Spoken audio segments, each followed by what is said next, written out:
আজ আমরা ক্লাস 12 এর একটি ম্যাট্রিক্সের অ্যাডজয়েন্ট, বিপরীত ম্যাট্রিক্স এবং সরল সহসমীকরণ সমাধান। তো এই অধ্যায়ে অনেক কিছু জিনিস একসঙ্গে আছে, আমরা পরপর একটু আলোচনা করব। তো প্রথমেই শুরু করি যে একটা ম্যাট্রিক্সের অ্যাডজয়েন্ট বের করার আগে কয়েকটা জিনিস জানা দরকার আমাদের ছোটখাটো। মনে করো এই একটা ম্যাট্রিক্স, ঠিক আছে, এবং এটা কি স্কোয়ার ম্যাট্রিক্স, অর্থাৎ আমি মনে করি 2x2 যে কোনো স্কোয়ার ম্যাট্রিক্স হতে পারে, 2x2, 3x3 বা 4x4 এই ধরনের। তো বলা হচ্ছে এই একটা স্কোয়ার ম্যাট্রিক্সের যদি ডিটারমিনেন্ট তৈরি করি, অর্থাৎ একে যদি ডিটারমিনেন্ট আকারে লিখে নিই, আমি যদি পদগুলো নিয়ে নিই a11, a12, a21, a22, তাহলে এখানে ডিটারমিনেন্ট হবে a11, a12, a21, a22, তাই তো? এখন প্রশ্ন হচ্ছে এই ডিটারমিনেন্ট অর্থাৎ ডেট এ, অনেকে আবার এটাকে ডেট এও লেখে, যদি দেখা যায় এর ডেট ভ্যালুটা 0 হয়েছে, অর্থাৎ det A is equals to 0, তাহলে ওই ম্যাট্রিক্সটাকে অর্থাৎ কি বলবো না সিঙ্গুলার ম্যাট্রিক্স, সিঙ্গুলার ম্যাট্রিক্স বলবো। এবারে যদি নন জিরো হয় তাহলে তাকে আমরা কি বলবো নন সিঙ্গুলার ম্যাট্রিক্স। তাহলে দুটো জিনিস এখানে জানা গেল যে একটা ম্যাট্রিক্সের পদগুলো নিয়ে যে ডিটারমিনেন্ট তৈরি হবে অবশ্যই বর্গ ম্যাট্রিক্স, তার ডেট ভ্যালু যদি 0 হয় তাহলে সিঙ্গুলার ম্যাট্রিক্স, আর ডেট ভ্যালু নন জিরো হলে নন সিঙ্গুলার ম্যাট্রিক্স। তো প্রথমেই আমরা অ্যাডজয়েন্ট একটু আলোচনা করি। দেখো ডেফিনেশনটা বলার আগে আমি একটু বুঝিয়ে দিই ব্যাপারটা কি। মনে করো যে কোনো একটা ম্যাট্রিক্স নিচ্ছি a11, a12, a21, a22, এটা 2x2 ক্রমের ম্যাট্রিক্স। তুমি দেখো এর ডেট যদি তৈরি করো অর্থাৎ ডিটারমিনেন্ট যদি নাও, তাহলে কি দাঁড়াবে a11, a12, a21, a22। এখন তুমি এই যে ডেট তৈরি করলে বা নির্ণায়কটা তৈরি করলে কার এ ম্যাট্রিক্সের পদগুলো নিয়ে, এখন বি একটা ম্যাট্রিক্স চুজ করো, যার পদ বি ম্যাট্রিক্স বলছি আমি, কিন্তু যার পদগুলো এই যে এ ডেটে তৈরি করেছো এর পদগুলো নিয়ে নির্ণায়ক, তার কোফ্যাক্টর গুলো নাও, তাহলে কি হবে a11, a12, আমি যদি a11 এর কোফ্যাক্টর ভেবে নিই ক্যাপিটালে, a21, a22। এখন এর ট্রান্সপোজ যদি নিয়ে নাও, দ্যাট ইজ কি না বিটি, বিটিটা কি হবে তাহলে না এর কি রো গুলো কানাম হবে, অর্থাৎ a12, এই রোটা কি হবে কানাম হবে, সেকেন্ড কানাম a21, a22। তাহলে এই বিটি কেই বলবো অ্যাডজয়েন্ট অফ এ। এইটা একটু মাথায় ঢুকিয়ে দাও ভালো করে। আবারও বলছি অ্যাডজয়েন্টটা কি না বলা হচ্ছে যে কোনো স্কয়ার বা বর্গ ম্যাট্রিক্সের পদগুলি দ্বারা গঠিত নির্ণায়কের পদগুলির কোফ্যাক্টর নিয়ে যদি কোনো ম্যাট্রিক্স তৈরি করো, তাহলে তার ট্রান্সপোজকে আমরা কি বলবো অ্যাডজয়েন্ট অফ এ। এটা মাথায় রাখবে। তবে খুব সহজে পদ্ধতিটা এরকম, তুমি কোফ্যাক্টর গুলো নিয়ে ডিটারমিনেন্ট না করে ম্যাট্রিক্স করো, অর্থাৎ কি আমার যে ম্যাট্রিক্সটা দিয়েছিল তার ডিটারমিনেন্টের পদগুলোর কোফ্যাক্টর নিয়ে আরেকটা ম্যাট্রিক্স করলে তার ট্রান্সপোজ নিয়ে নাও, অটোমেটিকলি তুমি অ্যাডজয়েন্ট অফ এ পাবে। আচ্ছা, এর আগে আমরা দেখো এর ডেট ভ্যালু যদি নন জিরো হয়, এবারে বলি ডেট ভ্যালুটা যদি নন জিরো হয়, দ্যাট ইজ নন সিঙ্গুলার যদি হয়, এবং তুমি যদি ওই বিটি দ্যাট ইজ অ্যাডজয়েন্ট অফ এ প্রতিটা পদকে যদি কি করো না ডেট এ দ্বারা ভাগ করে দাও, দ্যাট ইজ 1/ডেট A into a11, a21, a12, a22, যে ম্যাট্রিক্সটা পেলে এইটাকে that is adjoint of A by det A, এটাকেই অনন্য ম্যাট্রিক্স বা রেসিপ্রোকাল ম্যাট্রিক্স আমরা বলবো। তো এখন আমরা জানবো ম্যাট্রিক্সের বিলোপ বা বিপরীত, that is inverse of A matrix. তো ইনভার্স অফ এ ম্যাট্রিক্স জানতে গেলে আমাদের ধরো এ আর বি দুটো একই ক্রমের বর্গ ম্যাট্রিক্স, কি বললাম একই ক্রমের বর্গ ম্যাট্রিক্স দুটো, এবং তারা রিলেটেড এইভাবে এ বি সমান বি এ সমান আই। আই কি না আইও ওই এ বি এর যে ক্রম ছিল ওই ক্রমেরই বর্গ ম্যাট্রিক্স, মানে এখানে আইডেন্টিটি ইউনিট ম্যাট্রিক্স। তো এ বি সমান বি এ সমান যদি আই হয়, তাহলে বলবো এখানে বিটাকে এর inverse, that is B equals to A inverse. Otherwise কেউ বলতে পারে এটাকে বি এর ইনভার্স। তুমি যে কোনো একটা রিলেশন নিতে পারো, অর্থাৎ A B equals to B A equals to I যদি হয়, তাহলে বুঝবে এ বি এর ইনভার্স বা বি এর ইনভার্স। অবশ্যই মনে রাখবে এই ইনভার্সটা যখন আমরা বের করছি, দেখো একটা জিনিস আমি দেখাচ্ছি, যদি এ এর ইনভার্স করি তাহলে এ ইনভার্স ইকুয়ালস টু বা এ ইনভার্স এ ইকুয়ালস টু কত হচ্ছে তাহলে আই, এই রিলেশনটা এখান থেকে তোমাকে মনে রাখতে হবে। তো যে কোনো বর্গ ম্যাট্রিক্সের বিলোপ বা বিপরীত নির্ণয়ের সূত্র, মানে কিভাবে কোনো একটা বর্গ ম্যাট্রিক্সের বিপরীত বা ইনভার্স বের করব তার সূত্রটা কি হবে এখন আলোচনা করব। দেখো যে কোনো বর্গ ম্যাট্রিক্স, অবশ্যই বলছি এ মনে করো একটা কি বর্গ ম্যাট্রিক্স, তাহলে এর ক্ষেত্রে আমি কি প্রুভ করতে পারি জানো, এ অ্যাডজয়েন্ট অফ এ সমান adjoint of A into A equals to det A I. এটা নরমালি প্রুভ করা যায়, তোমরা যদি চাও নিজেরাও বাড়িতে প্রুভ করতে পারো। এ যে কোনো একটা স্কোয়ার ম্যাট্রিক্স নিয়ে নাও, তার অ্যাডজয়েন্ট বের করো, দুটোকে গুণ করো, অবশ্যই তুমি ডেট এ আই পাবে। ঠিক আছে, তো তাহলে এটাই যদি আমার প্রুভ করা যায় ইজিলি, আমি এখানে প্রুভ করে দেখাচ্ছি না, তো তাহলে আমি এটাকে এইভাবে লিখতে পারি, A adjoint of A by det A সমান adjoint of A by det A, ঠিক আছে, ইনটু এ সমান কি হলো আই। তাহলে দেখো তো এটা রিলেট করছে কি এরকম নয়, A B equals to B A equals to I ফর্মুলার সঙ্গে, মানে ডেফিনেশন যেটা বলেছিল যে A equals to B inverse, তাহলে এখান থেকে আমি কি বলতে পারি, A inverse is equal to adjoint of A by কি হবে ডেট এ। তাহলে এ ইনভার্স অর্থাৎ যে কোনো বর্গ ম্যাট্রিক্সের যদি ইনভার্স বের করতে হয় ফর্মুলাটা কি হবে, অ্যাডজয়েন্ট অফ এ হয় ডেট এ। তাহলে মনে রেখো যে যদি ইনভার্স বের করতে হয় অবভিয়াসলি এটা হওয়া আগে জরুরি যে det A not equals to 0, অর্থাৎ সিঙ্গুলার ম্যাট্রিক্সের ক্ষেত্রে ইনভার্স বের করতে পারবে না, অবশ্যই তাকে কি হতে হবে, নন সিঙ্গুলার ম্যাট্রিক্স হতে হবে। আর মনে রাখবে আই যেহেতু ইউনিট ম্যাট্রিক্স, তার ক্ষেত্রে কিন্তু তার ইনভার্স সে নিজেই হবে, এটা একটা এক্সট্রা পয়েন্ট মনে রাখবে তোমরা। তো আমরা প্রপার্টিজ অফ ম্যাট্রিক্স বর্গ ম্যাট্রিক্স বা আমরা এখানে বলছি দেখো প্রদত্ত বর্গ ম্যাট্রিক্সের কেবল একটি বিপরীত থাকে, তাহলে এখানে কি ইনভার্স ম্যাট্রিক্স একটা বড় রকমের ধর্ম বা প্রপার্টি আলোচনা করব। কি রকম না, বলা আছে যদি কারো ইনভার্স এক্সিস্ট করে তাহলে মনে রাখবে সেটা একটাই হবে, যদি থাকে একটাই হবে। আচ্ছা আমি এটা প্রুভ করার জন্য মনে করো এই একটা কি নিলাম বর্গ ম্যাট্রিক্স, এবারে মনে করলাম এর বিপরীত বা ইনভার্স দুটো বি আর সি, ঠিক আছে, যদি তাই হয় তাহলে A B equals to B A equals to I হবে, আবার A C equals to C A equals to I হবে, যেহেতু বিও ইনভার্স সিও ইনভার্স। এবারে প্রশ্ন দেখো আমি একটা নিচ্ছি যে এ বি ইকুয়ালস টু আই, নাকি আমরা তো বলেছি ডেফিনেশন যে এ আর বি পরস্পর বিপরীত। এবারে তাহলে সেখান থেকে আমি দেখছি যে যদি আমি সি একটা ম্যাট্রিক্স এখানে গুণ করি তাহলে কি দাঁড়াবে সিআই, দিস ইমপ্লাইজ দ্যাট, এটা দেখো অ্যাসোসিয়েটিভ প্রপার্টি হোল্ড করে, এরা ম্যাট্রিক্স গুণ অ্যাসোসিয়েটিভ প্রপার্টি যেহেতু হোল্ড করে সিএ ইনটু বি করা যাবে, এদিকে CI C into I, matrix unit matrix এখানে গুণফল সি হবে, দ্যাট ইজ সিএ সমান কত তুমি জেনে গেছো I, so IB equals to C, this implies that B equals to C। তার মানে কি দাঁড়ালো যে একটা বর্গ ম্যাট্রিক্স এ তার যদি আমি মনে করতাম দুটো বিপরীত আছে বা ইনভার্স আছে, সেক্ষেত্রে কিন্তু দেখা যাচ্ছে দুটো বিপরীত বা ইনভার্স একই হচ্ছে, তার মানে যদি অস্তিত্ব থাকে একটিই থাকবে এবং কেবলমাত্র একটি, কখনো একের বেশি ইনভার্স কারো থাকবে না। তো দেখো এক নম্বর প্রপার্টিটা বললাম, 2 নম্বর property A inverse of inverse equals to, অর্থাৎ কোনো একটা ম্যাট্রিক্সের ইনভার্স যদি না তাহলে পূর্বের ম্যাট্রিক্স ফিরে পাবে, এবং একইভাবে একটা ম্যাট্রিক্সের ইনভার্সের যদি ট্রান্সপোজ নাও মানে পরিবর্তন, তাহলে দেখা যাবে যে ওই ম্যাট্রিক্সের পরিবর্তন করে ট্রান্সপোজ করলেও যা হতো তাই হবে। এটা আমাদের অঙ্কের ক্ষেত্রে প্রচুর ব্যবহার হবে, মনে রাখবে তোমরা।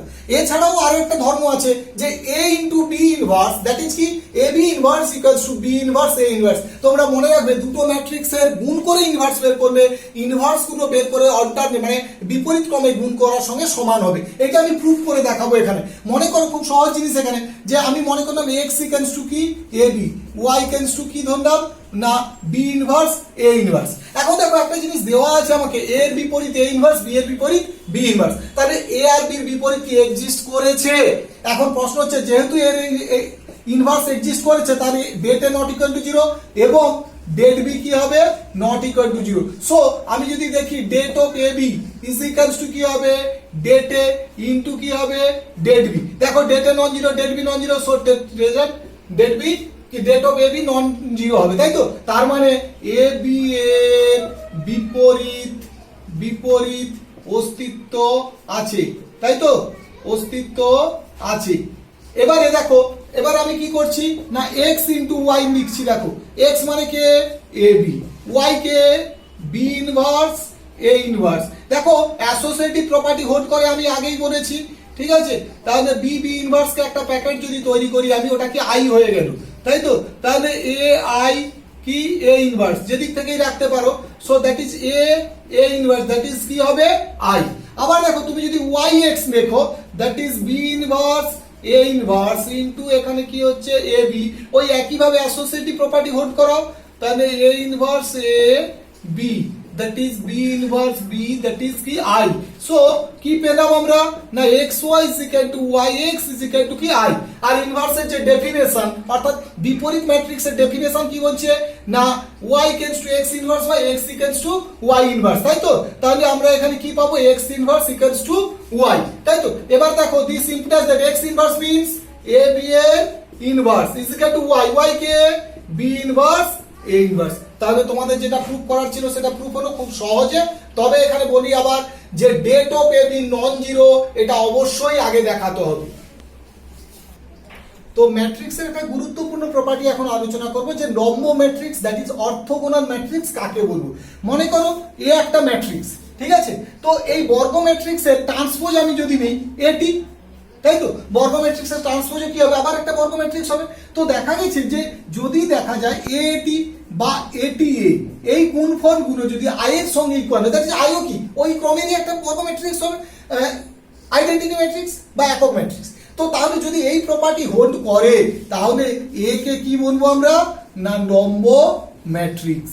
তাহলে লম্ব ম্যাট্রিক্স হতে গেলে কি হতে হবে, আবারও বলছি এ এটি সমান এটি এ সমান আই। তুমি যে কোনো একটা প্রপার্টি হোল্ড করলে অন্যটা হোল্ড করবে। এখন দেখো এবার আমি এখান থেকে একটা কনক্লুশন করতে পারি যে বিপরীত ম্যাট্রিক্সের ডেফিনেশন এরকম ছিল, এবং সেখানে দেখো A B equals to B equals to I হয়েছিল। তখন আমি কি করেছিলাম না এক্ষেত্রে তাহলে এ ইনভার্স ইকুয়ালস টু কি হবে এটি। অর্থাৎ কোনো একটা লম্ব ম্যাট্রিক্স যদি তুমি জানতে পারো কোনো একটা ম্যাট্রিক্স, তাহলে তার এ ইনভার্সটা খুব সহজে কি করে পাবে, তার ট্রান্সপোজটা হবে। এখন আমি আরেকটা ক্রাইটেরিয়া দেখাচ্ছি। দেখো যে আমরা ডিটারমিনেন্টের ক্ষেত্রে জেনে এসেছি কি বলতো না det of A is equals to det of AT. এই প্রপার্টিটা আমরা কিন্তু ডিটারমিনেন্টের প্রপার্টিতে জানি। তো এখানে দেখো এ এটি ইজ ইকুয়ালস টু আই, তাই তো। যদি এই ক্ষেত্রে উভয় পাশে ডেট নিয়ে নেওয়া যায়, date of A AT equals to det of I মানে 1 হবে, আর এই দুটোর গুণফল that is det A det of AT, তাই তো। তো দেখো ইজ ইকুয়ালস টু 1, তাহলে ডেট এটি দুটো একই, তাহলে det A is equals to det এর হোল স্কয়ার করো 1, so det A is equals to plus minus 1। তো এখানে মনে রাখবে যদি det A is equals to 1 হয়, তাহলে প্রপার অর্থগোনাল ম্যাট্রিক্স, প্রকৃত লম্ব ম্যাট্রিক্স যাকে বলছি আমরা প্রপার। আর যদি দেখা যায় ডেট এ -1 ইমপ্রপার অর্থগোনাল ম্যাট্রিক্স বা অপ্রকৃত লম্ব ম্যাট্রিক্স হবে। এই দুটো ডেফিনেশনের সঙ্গে লম্ব ম্যাট্রিক্সের ডেফিনেশন খুব ভালোভাবে মাথায় রাখবে। তো আমরা এখন সহগ ম্যাট্রিক্স ও বর্ধিত ম্যাট্রিক্স এই দুটো ম্যাট্রিক্স সম্বন্ধে আলোচনা করব। তো দুটো চলরাশি মনে করো এক্স ওয়াই, দুটো কি রাশি না চলরাশি। তো আমি দুটো ইকুয়েশন নিচ্ছি a11x plus a12y is equals to b1, আবার ধরো a21x plus a22y is equal to b2। দুটো সহ সমীকরণ নিয়েছি। এখন এই দুটো সহ সমীকরণের xy গুলোকে যদি এলিমিনেট করে আমি ম্যাট্রিক্স আকার দিই a11 a12 a21 a22, তাহলে এটাকেই বলবো আমরা কি না সহগ ম্যাট্রিক্স বা কোএফিসিয়েন্ট ম্যাট্রিক্স। এটাকেই বলবো কি সহগ ম্যাট্রিক্স।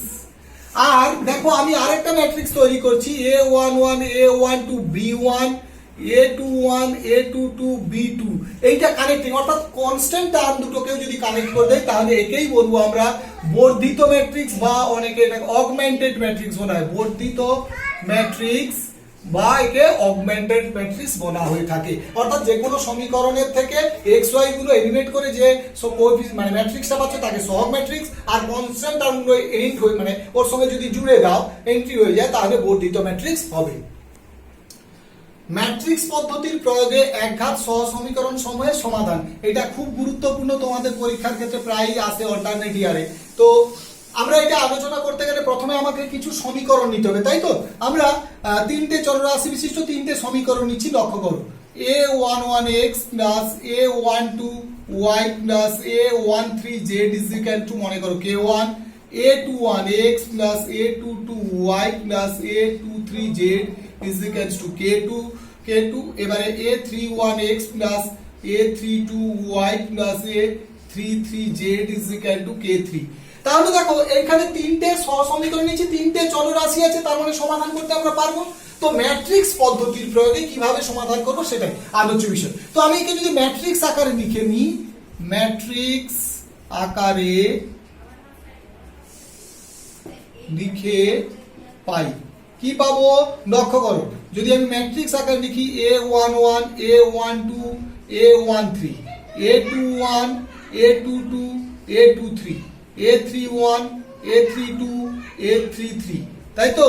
এবার দেখো এখানে চলে আসছে চলরাশি গুলো xyz, হ্যাঁ, ইজ ইকুয়ালস টু, এদিকেও দেখো কনস্ট্যান্ট k1, k2 কত হলো k3।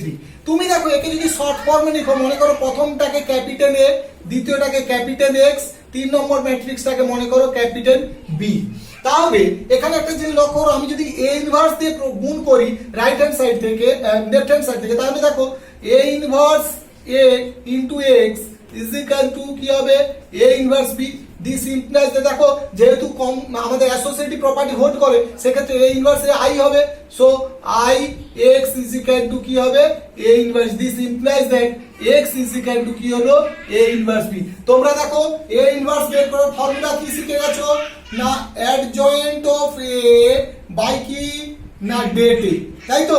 তাহলে আমরা এর আগেই যখন জেনে গেছি A ইনভার্স কোনো একটা ম্যাট্রিক্সের adjoint of A det A, ওটা যদি পেয়ে যাই, ওর সঙ্গে শুধুমাত্র B গুণ করলে কি X, দ্যাট ইজ XYZ এর সমাধান পাবো। এটাকেই বলা হচ্ছে ম্যাট্রিক্স পদ্ধতি, এবং খুব সহজ পদ্ধতি। শুধুমাত্র তোমাদের প্রথম কাজ হবে A ম্যাট্রিক্সটা বের করে নাও, কি করে সহগুলোকে এলিমিনেট করে দাও, বাদ দিয়ে দাও, দিয়ে যে ম্যাট্রিক্সটা পড়ে থাকবে A ম্যাট্রিক্স, X XYZ, আর B হচ্ছে কনস্ট্যান্ট টার্মগুলো, ঠিক আছে? তাহলেই আমরা কি X equals to A inverse B সূত্রের মাধ্যমে এবার A ইনভার্স তো জানি adjoint of A by det A খুব সহজে বের করতে পারবো।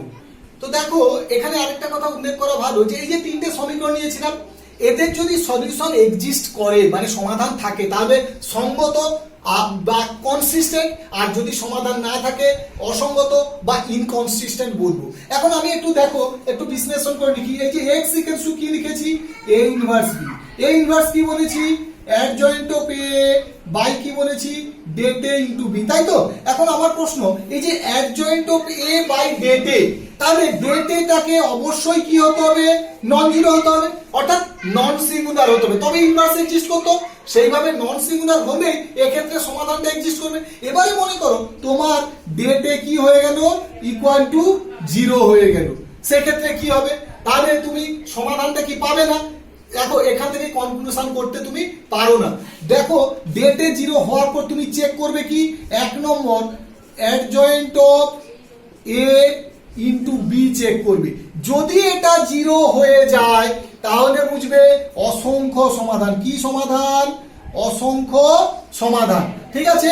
এবারে 2 নম্বর, যদি দেখা যায় অ্যাডজয়েন্ট অফ A B কি হচ্ছে নন জিরো, তাহলে বুঝবে কোনো সমাধান নেই। তাহলে ডেট A যদি নন জিরো হয় তাহলে তো আমার সমাধান এক্সিস্ট করে গেল। এবারে যদি ডেট A 0 হয়, দুটো কেস, এক অসংখ্য সমাধান হবে, এক কোনো সমাধান থাকবে না। যদি দেখি ডেট A 0 সঙ্গে সঙ্গে adjoint of A into B 0 হয়েছে, তাহলে অসংখ্য সমাধান। আর যদি দেখি adjoint of A into B ও নন জিরো হয়েছে কিন্তু ডেট A 0, তাহলে কোনো সমাধান থাকবে না। তো প্রাথমিক রূপান্তর এটা খুব গুরুত্বপূর্ণ বিষয়, এখানে আমাদের এই ধারণাটা থাকা খুব জরুরি। দেখো প্রাথমিক রূপান্তর হচ্ছে কি না, কোনো ম্যাট্রিক্সের উপর সারি বরাবর বা স্তম্ভ বরাবর, দেখো যে কোনো একটা কিন্তু সবসময় মনে রাখবে, হয় সারি বরাবর না হলে স্তম্ভ বরাবর, 3 ধরনের আমরা অপারেশন করি, ঠিক আছে? সেইগুলোকে আমরা প্রাথমিক রূপান্তর বলি। আমি এক এক করে আলোচনা করছি। দেখো আমি এখানে একটা কাজ করছি, বি একটা ম্যাট্রিক্স লিখছি, দেখো 3 4 2 1, ঠিক আছে? তাহলে এখানে কি করলাম, রো 2 মানে দ্বিতীয় যে সারিটাকে প্রথম সারিতে লিখেছি, প্রথম সারিটাকে দ্বিতীয় সারিতে, তাহলে কি হয়েছে R1 R2 এর মধ্যে ইন্টারচেঞ্জ হয়েছে। তো এটা একটা ধরনের রূপান্তর, ঠিক আছে। আবার বলি, যদি এটা কানাম ওয়াইজ করতাম তাহলে 2 3 সেকেন্ড কানামে যেত অ্যাকশন, ফার্স্ট কানামে যদি আসতো সেক্ষেত্রে অপারেশনটা লেখা হতো। আমি লিখছি না সেটা, C1 ইন্টারচেঞ্জ C2, অর্থাৎ দেখো উভমুখী একটা সাইন ব্যবহার করতাম, এটা ওয়ান টাইপ। 2 নম্বর কি বলছে না, ধরো আমি অপর একটা নাম দিচ্ছি সি, যে কোনো একটা সারির সঙ্গে কিছু গুণ করবে, কিন্তু গুণটা নন জিরো টার্ম, শূন্য নয় এমন কোনো পদ। ধরো আমি 2 দ্বারা গুণ করছি, তাহলে 4 2 3 4 হলো, তাহলে লেখাটা কি হবে না R1 তীর চিহ্ন দিয়ে 2 গুণ করেছো 2R1 হবে। দেখো এখানে কিন্তু উভমুখী সাইন নাই, R1 টা কনভার্টেড টু 2R1। তুমি এটাকে সি বরাবর লিখতে হবে, তখন সেক্ষেত্রে লিখাবে, আমি অপারেশন দেখাচ্ছি, জাস্ট অপারেশন লিখাবে এরকম C1 ধরো 2C2, 2 দ্বারা গুণ করে 3 দ্বারা গুণ করে এই ধরনের অপারেশন লিখাবে। এটা হলো সেকেন্ড টাইপ। 3 নম্বর টাইপ কি বলছে, ধরো ডি একটা ম্যাট্রিক্স পেলাম, যেখানে বলা আছে যে কোনো একটা রো এর সঙ্গে কিছু গুণ করে অন্য রোতে যোগ করে দিবে। আমি মনে করো বা বিয়োগ করবে, একই ব্যাপার। তাহলে আমি যদি বলি 1 নম্বর রোর সঙ্গে 2 যোগ করে 3 নম্বর রো 2 নম্বর রোতে যোগ করব, তো এক্ষেত্রে দেখো মনে করো 2 গুণ করছি, তাহলে 2 এক তো থেকে গেল। এবারে 2 গুণ করলে 2 দুগুণে 4 যুক্ত 3 7, আবার 2 একে 2 যুক্ত 4 কত 6। তাহলে অপারেশনটা কি দাঁড়ালো, R2 তে চেঞ্জ হয়েছে, তাই তো। কিভাবে চেঞ্জ হয়েছে, R2 যা ছিল তাই যুক্ত 2 গুণ হয়েছে R1 এর সঙ্গে, সো 2R1। তাহলে এখানে অপারেশনটা কি দাঁড়ালো বুঝতে পারলে, যে R2 চেঞ্জ হলো R2 প্লাস 2R1। এই ধরনের অপারেশন কানা বরাবর অ্যাপ্লাই করতে পারো। তবে আবারও বলছি, যখন তুমি রো ওয়াইজ অপারেশন করবে শুধু রো, আর যখন কানাম ওয়াইজ অপারেশন করবে শুধু কানাম ওয়াইজ হবে। এবং এই যে 3টে রূপান্তর, এদেরকেই আমরা বলবো প্রাথমিক রূপান্তর। এই ভিডিওতে আমি শুধুমাত্র দেখো থিওরিগুলো আলোচনা করলাম, পরবর্তী যে ভিডিওটা আসবে তাতে সব অঙ্কগুলো এবং প্রতিটা সূত্রের প্রত্যেকটা করে অঙ্ক ধরে ধরে আলোচনা করা হবে। এবং তোমরা যদি অঙ্কের ভিডিওটা দেখো তার আগে সূত্রের ভিডিওটা অবশ্যই দেখে নেবে।